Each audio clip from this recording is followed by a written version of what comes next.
And another thing that they announced is it's not just going to be one quarter increase. They're probably going to increase it about 7 times this year. So Wow. yeah, they're getting very serious about lowering inflation off of the 40-year highs that we're at right now.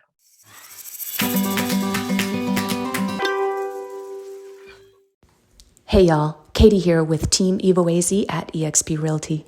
We are so excited for season 4 of R.E.A.L with Matt and Katie, and we have so much juicy real estate goodness lined up for you for this season.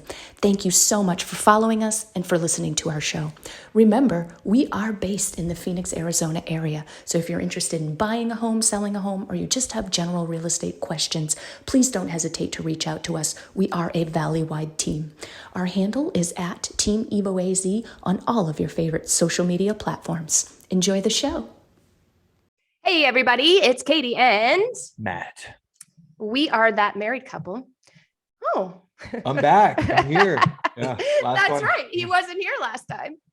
So we are that married couple talking a lot about real estate and a little bit about life based in the Phoenix, Arizona area. This is our monthly market update, and we have Ryan Gilliam with Waterstone Mortgage on with us as per usual. Hello, Ryan. Hello, everybody. Good to be back. Yes. It's already been a month. I can't believe it. I know. It's totally crazy. How are things for you? How's everything going in the lending world? Are you sleeping? Because I'm not. Wow. A lot has changed, actually. I'm seeing a lot of memes of what lenders used to look like last year and what they're looking like now, and pulling their hair out basically is kind of the bottom line, because all beat up. It's been a crazy 2022 so far in the industry. It's been a rough year for interest rates. And, we averaged about a 3% last year. And right now we're averaging about a 4.25% right now. So it's about a 1.25% jump that we've seen in less than 3 months. That's one of the bigger jumps that I've seen since I've been in the industry for almost 20 years now. So of course, since last time we had spoken and done this podcast, obviously the big thing that's happened is Russia invaded Ukraine. And that really has not helped mortgage rates. Because we're all kind of feeling that right now at the pump, obviously, because, inflation was already high and now commodities and prices are even higher. And when prices go up and inflation is high, that's not good for interest rates. So we were already kind of in a bad spot with inflation, and it's kind of, hurt things even further. So with high inflation, higher interest rates, and that's why we've seen a 1.25% jump. But of course, outside of that, the other big news was yesterday, the Federal Reserve met, and we did predict this was going to happen. They did decide to increase the federal funds rate by 1/4. I know we addressed that last month, though. A lot of people think 1/4, that means, 1/4 in mortgage rates now. We're going up even further. But that's not the case. The Fed fund rate, that's really the overnight rate that banks charge to each other with their reserve account. So it has nothing to do with mortgage rates. But what it does is when those rates go up, it helps inflation. So it helps lower inflation. So that's why the Fed's doing it. And another thing that they announced is it's not just going to be 1/4 increase. They're probably going to increase it about 7 times this year. Wow. So they're getting very serious about lowering inflation off of the 40-year highs that we're at right now. So it's kind of funny, even though they did increase it 1/4, rates actually kind of mortgage rates saw that as a good thing. And it started to kind of turn in a little bit of improvement yesterday and a little bit today. So we were at kind of an increase. It's been increasing consistently for the past month. Now we kind of saw a little bit of a turn. So it seems a little counterintuitive, but an increase in the fund rates, that does seem optimistic for mortgage rates, that maybe the worst is upon us now. And maybe towards the second half of the year, we'll see things go a little bit lower. So that's what a lot of experts are predicting as they get inflation under control. So. Wow. So how are your mortgage applications? How have those been affected over the last month with the increase, with the invasion, all of that? They have not slowed down, actually. They've been consistent. I think people still know, they want to try to get in before rates continue to go up even higher. Because what we've seen in the past is when rates are increasing, the sense of urgency to buy increases even further. Mm-hmm. So even though they might be dropping towards the second half of the year, I do feel like, just reading in the news that the inventory is not getting any better, that rates are going up. It's just we see a sense of urgency and people are wanting houses more than ever. We're still seeing, dozens of offers on homes. I'm sure you guys are seeing that as well, right? Oh, Oh, yeah, yeah. in the 20s and 30s, Yeah. you know, 50, $100,000 over list price. It's Mhm. absolutely crazy out there. I just got the armless report actually, ARMLS, that's the MLS that we use here locally, and they put out their stats and their numbers every month. And I just received it yesterday, and they were reporting that February was just an insane month. We increased so much in average price point. And our inventory levels are pretty much right at a month right Yeah, now. it's super low. Oof. Wow. Super low. And it's different when you add in all these ingredients that you just talked about, you know, everything that's happening overseas. Everyone's speculating about you know, what's going to happen with rates, how's this going to affect us. But I think what you just said, Ryan, kind of points the finger to where people are at with, you know, their individual confidence, and things Yeah. have not slowed down, and we haven't seen that either. And I think and it's not to diminish the importance of understanding what's going on in Ukraine and over the seas, and not to say that this isn't a terrible thing, which it is. People are losing lives and being displaced, and I couldn't imagine, especially if you have family over there or you're from there. But it is, I think, more of noise here in everyday life. And we're seeing how the media is manipulating that. And you can, just like anything, even during the pandemic and all that, you can watch two news sources and you see one far side, one other far side, you know, the truth is somewhere in the middle. And I think when we see the actions by the consumers and it's not slowing them down, if anything, it's kind of motivating them to say, hey, it's time to buy a home. That says a lot. And I think this is still very healthy. Everyone, like, you know, job report just came out. That was better than expected. Yeah. There's just a lot of things that are pointing at us being very, very healthy. And I think people are realizing that, and they're not slowing down one bit. For the most part, no. But what I have a few conversations that we've had and a few of our team members have had with some of our buyers out there is that because of what's going on with Russia, they're kind of hanging back and they're sitting the fence. And these buyers are thinking, okay, there's some uncertainty. We don't want to make any moves. What do you guys think about that? I mean, things are certainly not slowing down for them, you know, market wise. What do you know? Go ahead, Ryan, and I'll follow up. Yeah. Well, what we're kind of seeing is, you know, regardless of what's going on, and yes, it's a terrible situation. We hate to see in the news what's going on, but I think here, especially in Arizona, what a lot of people are getting pinched by is the rents, and they're up over 13% in the past 12 months. So, you know, the prices are high, rents are high right now, and I think they know that buying is the way to go. You want to lock in your rate, you want to lock in your purchase price, and that's probably what's been fueling our application volume, is people who were looking to continue to rent, but they get that notice like, oh, your rent's increasing another 10 or 20% now. And we're getting a lot of people who are just anxious to be like, okay, I can't keep seeing my rents rise like this. It's time to buy. It's time to lock in a price and not have to worry about these rent increases anymore. So that's kind of what we're seeing right now. Is that's kind of another thing that's really building this urgency and why we haven't seen application volume slow down. Yeah, no, and I think that you're 100% right on that. And we're totally seeing that here, babe. I'll put it just like this. Okay. Just keeps pushing it closer. Okay. So, no, I think that's exactly true. And that's the ingredient that we need, because that's what justifies and I do believe is so healthy as a foundation to these values, that people are realizing that, hey, this is the cost of living. Bottom line, either we're going to pay a mortgage that we might bang our head and say, well, this sucks compared to 2 years ago's rates and 2 years ago's prices and all this. But the reality is, this is what it is. And if you don't want to buy a house and pay that mortgage, you're going to pay more to someone else as a landlord. And that's not going anywhere. That is a direct reflection of the strength of our economy. People that are moving here from other states that have these higher rental rates and these higher purchase prices, and they're not batting an eye. Nope, this is normal. And they're doing that. So I think it's very important for people to see that, and for prices to drop. And we'll kind of circle back to what you were saying, where there's hesitancy by some consumers because of what they're seeing on the news and what they're seeing happening in Ukraine. I have to say, like, once again, this is going to be the emotional side of things. When you're purchasing a home, especially when it's your primary residence, what emotion is over 50% of it. Oh, yeah. They want it to be more. This is your home. This is where you're raising your family. Yeah. This is where you turn everything off and you live your life. But it is usually the biggest purchase of most people's lives. So when you throw that into it, now it has to be logical. There has to be some black and white into this, and it has to make sense from that stance. And I think if you start doing what the purpose of, we'll say sensationalizing news stories, whatever they may be, fear driven and all this stuff, you do become more emotional. It does naturally fuel that fear side of things. If you're a skeptical person, if you're looking for reasons to be skeptical or to justify not moving, or these are all those perfect ingredients. Now, it doesn't mean they're good ingredients. It doesn't mean that at all.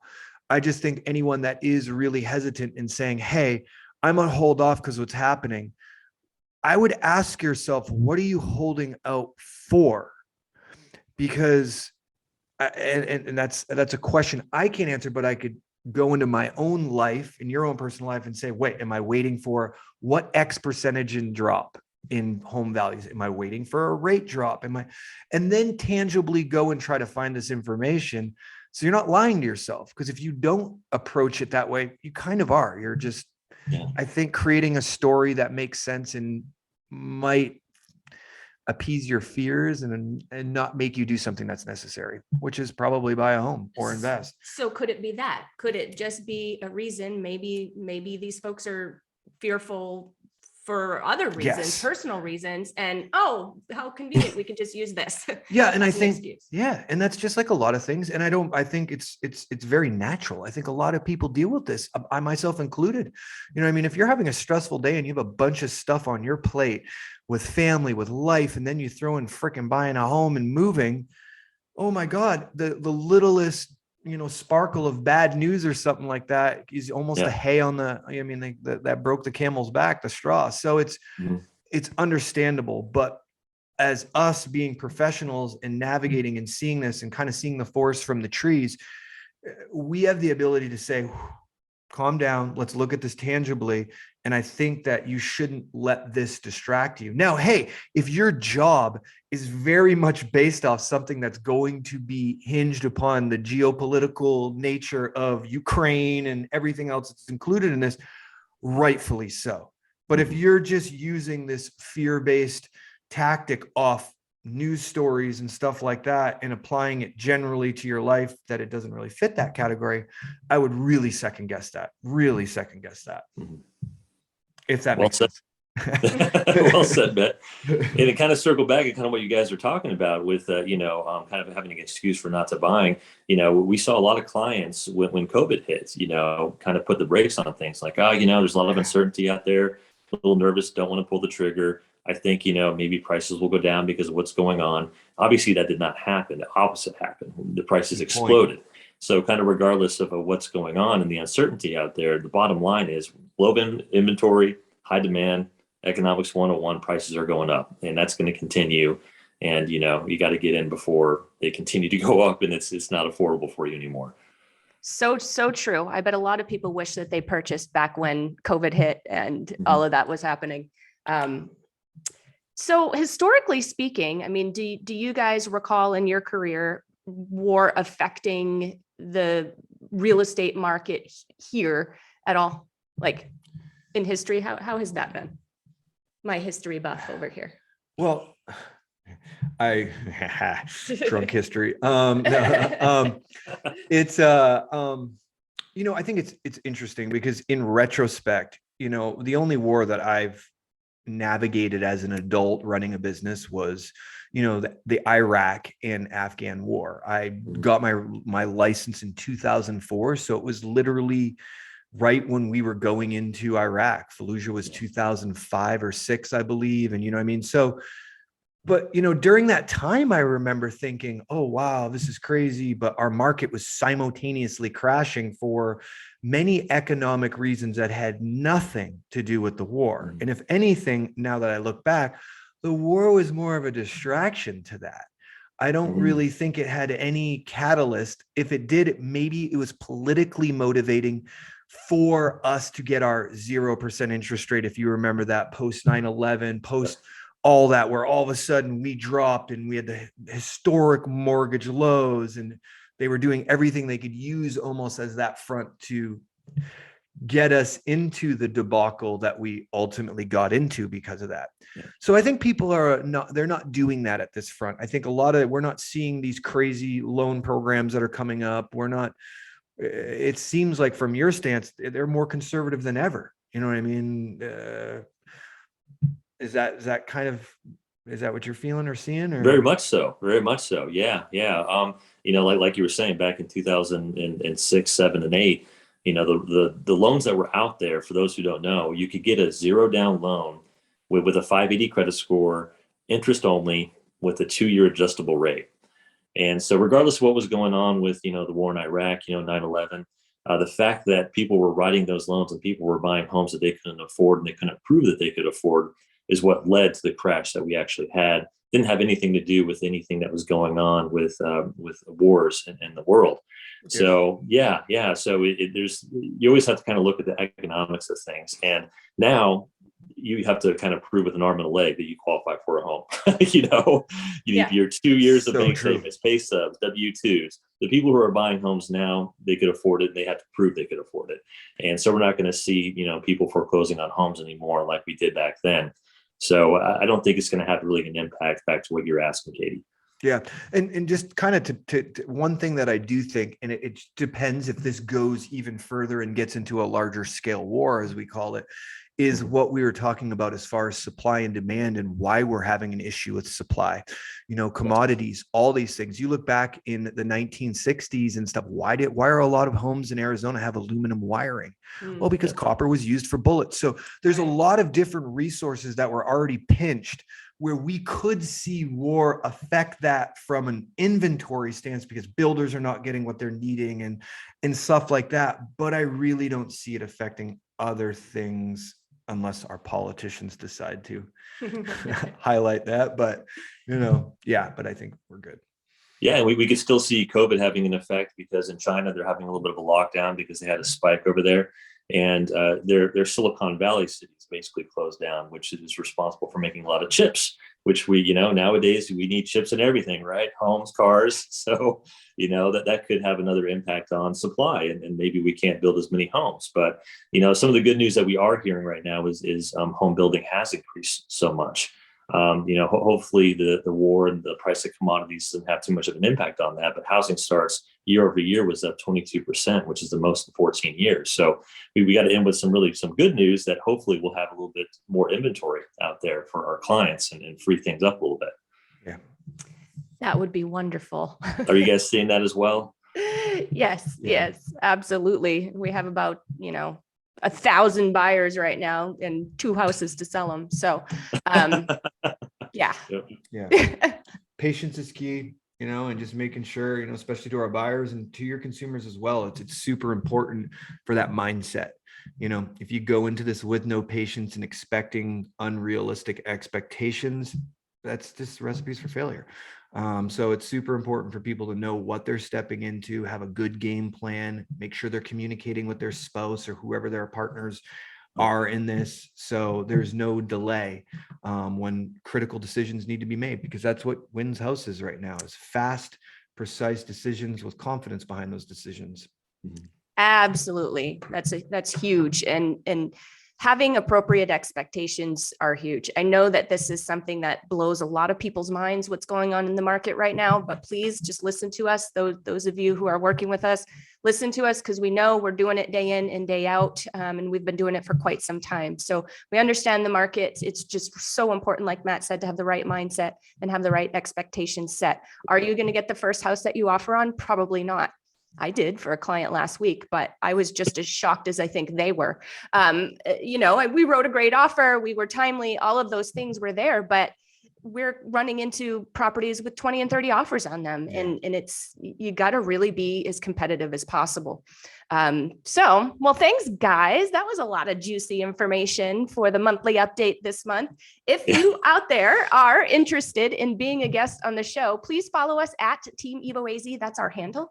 And we are on Facebook, YouTube, and Instagram. Just give us a like, send us a message, and let us know why you'd like to be on the show. While you are listening to this right now on your favorite podcast platform, please subscribe, download, and rate us so that we can get this real news out to the real people, because we know real news needs to be out there. Don't we, guys? Yeah, absolutely. Absolutely. Ryan, It's always a pleasure, you guys. always a pleasure. We love having these discussions monthly. It also allows us to kind of gauge time and how fast it's going. So I'm going to blink and I'll probably be sitting here again talking to you next month, it seems like. Our April update. Exactly. April update. We'll have one extra wrinkle. All right, guys. All right. Bye, everyone. Bye. Bye, everyone. Thank you.